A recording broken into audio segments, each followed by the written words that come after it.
ಜೈಲಿನಿಂದಲೇ ಭೂಗತ ಪಾತಕಿಗಳು ರೌಡಿಗಳು ಆಡುವ ಆಟಾಟೋಪಕ್ಕೆ ಬ್ರೇಕ್ ಹಾಕಲು ಸರ್ಕಾರ ಮುಂದಾಗಿದೆ. ಈಗಾಗಲೇ ಬಳ್ಳಾರಿ ಹಾಗೂ ಬೆಳಗಾವಿಯ ಹಿಂಡಲಗ ಕೇಂದ್ರ ಕಾರಾಗೃಹಗಳಿಗೆ 8 ಕೋಟಿ ವೆಚ್ಚದಲ್ಲಿ ಮೊಬೈಲ್ ಜಾಮರ್ ಅಳವಡಿಸಲಾಗಿದೆ. ಆದರೆ ಈ ಜಾಮರ್ನಿಂದ ತಮ್ಮ ಆಟ ಏನೂ ನಡೆಯೋದಿಲ್ಲ ಎಂದು ಅರಿತ ಕೈದಿಗಳು ಹೊಸ ಡ್ರಾಮಾ ಮಾಡ್ತಿದ್ದಾರೆ. ಜಾಮರ್ನ ರೇಡಿಯೇಷನ್ನಿಂದ ತಮಗೆ ಕಾಯಿಲೆಗಳು ಬರ್ತಿವೆ ಅಂತ ಖ್ಯಾತೆ ಶುರು ಮಾಡಿಕೊಂಡಿದ್ದಾರೆ. ರೇಡಿಯೇಷನ್ನಿಂದ ತಮಗೆ ವಾಂತಿ ಭೇದಿ ಆಗ್ತಿದೆ, ಅಲ್ಲದೆ ತಲೆನೋವು ಸೇರಿದಂತೆ ಇನ್ನಿತರ ಕಾಯಿಲೆಗಳು ಬರ್ತಿವೆ ಅಂತ ಕುಂಟು ನೆಪವನ್ನು ಒಡ್ಡಿ ಜೈಲು ಸಿಬ್ಬಂದಿಗೆ ದೂರು ನೀಡುತ್ತಿದ್ದಾರಂತೆ.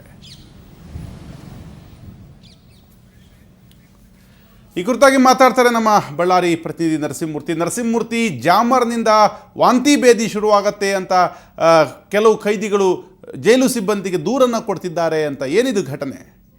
ಹೌದು ರಾಘವೇಂದ್ರ, ಈಗಾಗಲೇ ಅಂತಂದ್ರೆ ಬೆಳಗಾವಿ ಮತ್ತು ಬಳ್ಳಾರಿಯಲ್ಲಿ ಭೂಗತ ಪಾತಕಿಗಳು ಸೇರಿದಂತೆ ದೊಡ್ಡ ದೊಡ್ಡ ರೌಡಿ ಶೀಟರ್ಗಳನ್ನು ಕೂಡ ತಂದು ಹಾಕಲಾಗ್ತಾ ಇದೆ. ಹೀಗಾಗಿ ಅವರ ಜೈಲಲ್ಲಿ ಇದ್ದುಕೊಂಡೇ ಒಂದಿಷ್ಟು ಆಟವನ್ನು ಆಡ್ತಾ ಇದ್ರು. ಮೊಬೈಲ್ ದೂರವಾಣಿ ಮೂಲಕ ಹೊರಗಡೆ ಜಗತ್ತಿಗೆ ಸಂಪರ್ಕ ಮಾಡ್ಕೊಂಡು ತಮ್ಗೆ ಏನೆಲ್ಲ ಬೇಕು ಆ ಕೆಲಸವನ್ನು ಮಾಡುವಂತ ಕೆಲಸವನ್ನು ಆಗ್ತಾ ಇತ್ತು. ಸಾಕಷ್ಟು ಬಾರಿ ಮೊಬೈಲ್ ರೈಡ್ ಆದಾಗ ಮೊಬೈಲ್ ಸಿಗ್ತಾ ಇದ್ವು ಮತ್ತು ಬೇರೆ ಇನ್ನಿತರ ಗಾಂಜಾ ಗುಟ್ಕಾ ಎಲ್ಲ ಸೇರಿದಂತೆ ಎಲ್ಲ ಸಿಗ್ತಾ ಇದ್ವು.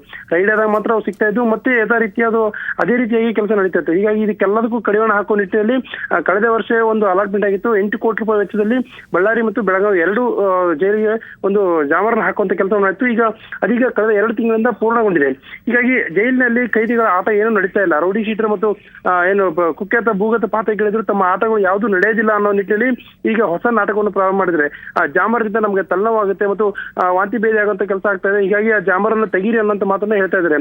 ಬಳ್ಳಾರಿಯಲ್ಲಿ ಈಗಾಗಲೇ 10 ಜಾಮರ್ಗಳು, ಇಡೀ ಜೈಲಿನ ಒಳಾಂಗಣದಲ್ಲಿರ್ತಕ್ಕಂಥ 10 ಜಾಮರ್ಗಳು ಈಗಾಗಲೇ ಕೆಲಸ ಶುರು ಮಾಡಿದ್ದು, ಅದರಿಂದ ನಮಗೆ ತೊಂದರೆ ಆಗ್ತಾ ಇದೆ ಅನ್ನೋ ಮಾತನ್ನ ಹೇಳ್ತಾ ಇದ್ದಾರೆ. ಆದ್ರೆ ಇದಕ್ಕೆ ಯಾವುದಕ್ಕೂ ಸೊಪ್ಪಾಗುವಂತ ಜೈಲು ಅಧಿಕಾರಿಗಳು ಇದ್ಯಾವುದು ನಡೆಯೋದಿಲ್ಲ ಅನ್ನೋ ಮಾತನ್ನ ಹೇಳ್ತಾ ಇದ್ದಾರೆ. ಆದ್ರೂ ಕೂಡ ಮಾನವೀಯತೆ ದೃಷ್ಟಿಯಿಂದ ಅದರಿಂದ ಆ ರೀತಿಯಾದಂತಹ ಪರಿಣಾಮ ಬೀರುತ್ತಾ ಅನ್ನೋದು ಕೂಡ ಒಂದು ಪರೀಕ್ಷೆ ಮಾಡೋಕ್ಕಂತ ಒಂದು ಚರ್ಚೆ ನಡೀತಾ ಇದೆ. ರಾಘವೇಂದ್ರ, ಥ್ಯಾಂಕ್ ಯು ನರಸಿಂಹಮೂರ್ತಿ ನಿಮ್ಮ ಮಾಹಿತಿಗೆ.